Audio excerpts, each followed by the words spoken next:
would like to say something before we take questions. So.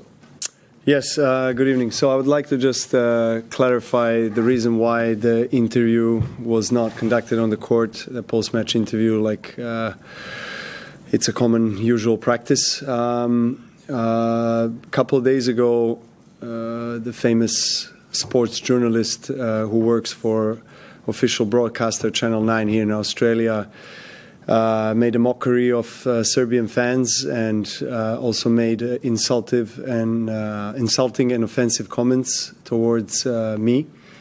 And since then, he chose not to issue any public apology.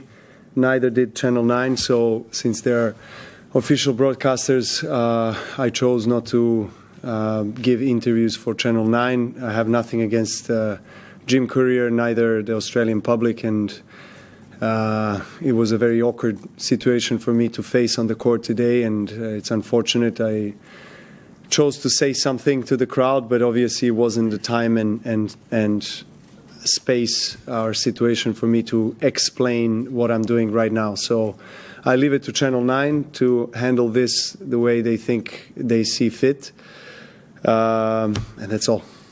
Okay, take a few. This be an ongoing stance until you get an apology? Yes, exactly. Scott. Novak, was there anything said by the crowd tonight that specifically irritated you? I think the chair at one point said something along the lines of, "Oh, that wasn't deliberate." Was there anything that? No, look, it's nothing that really stands out or extraordinary. Every match something different happens, but this was.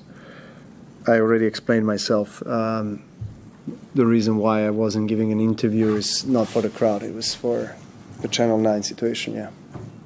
Novak, we saw on some of the vision from underneath your conversation with Craig Tiley. Can you shed any light on that after tonight's game? Exactly what I told you. That's what I told him, because I haven't seen him since that happened, and he was communicating with my agent and my team. So I just wanted to make sure, as I have a really nice relationship with Craig, and I think he's a phenomenal guy that always tries to help players and understand the players' needs or demands, and so I just wanted to make sure that he knows where I stand and the reasons behind it. So I told him, if you guys want to fine me for not giving an on-court interview, that's okay. I'll accept that, because I feel like this is something that needs to be done, and that's all there is to it. Two more. That's all. Too many. So, congrats. You said you like the way you're playing. Just curious, how much do you feel that you're in rhythm right now, and how much have you improved over the last week? Well, I think the last two matches have been on really high level. Played two Czech players that are in a really good form. Lehečka won the tournament in the first week of the season, and he's been feeling the ball great. So it was a great matchup for me prior to Alcaraz, and of course I wasn't thinking about Alcaraz before winning this match, which again I didn't see myself as a clear favorite, but I'm really glad to be able to beat both Mahac and Lehečka in straight sets. So that encourages me to believe I can win against any opponent really on a good day when I'm feeling my best. So that's what I'm trying to focus on. My game, recovery, making sure that I'm ready for whatever awaits me on the court. Charles.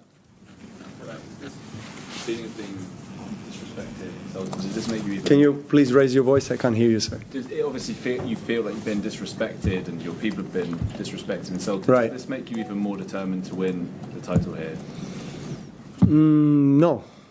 Not particularly. I'm very determined already. So this is not using this to kind of fuel my fire more. I just feel like I don't want to repeat myself. I already said what I need to say, so it doesn't fuel me more. Serbian. We move to Serbian. Thank you. You can. Okay. Yeah. Serbian. Yeah. No, he wants to speak in English. Or Serbian. Even though you're pretty good in Serbian. Okay. He's Slovak. Quick in English then. Yeah. How did you feel? How was the meeting with my Slovak friend Jan Lastovica after Yeah. the match? Yeah, it was surprising. I mean, he's been a supporter of mine for the last 20 years. Actually, first time I met him and his wife was 20 years ago here when I qualified for the first time for Australian Open 2005. So it was quite a surprise for me during a Eurosport interview. They organized it all, so I'm really pleased to see him, and he gave me a shirt. That was nice. Serbian. Thank you.